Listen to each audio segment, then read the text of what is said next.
PSM Makassar punya kans di musim ini untuk berlaga di ajang tertinggi sepak bola antar klub Asia yakni Liga Champions Asia. Setelah berhasil sebagai juara di musim ini, PSM diketahui bakal berhadapan dengan Bali United di laga playoff. Pemenang di laga tersebut, nantinya bakal berlaga di Liga Champions Asia, sementara yang kalah akan bermain di AFC Cup. Punya peluang berlaga di Liga Champions Asia, mantan pelatih PSM Makassar, Syamsuddin Umar menyebut timnya itu punya peluang.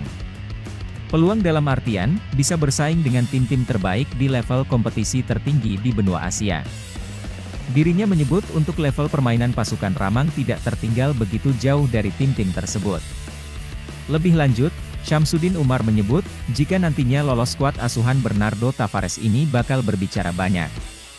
Namun untuk tetangga juara, ia mengatakan bahwa kita cuma bisa berharap.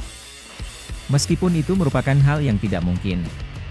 Tapi dari segi persaingan tim kebanggaan masyarakat Sulawesi Selatan ini disebut bisa bersaing dan melangkah lebih jauh di ajang tersebut.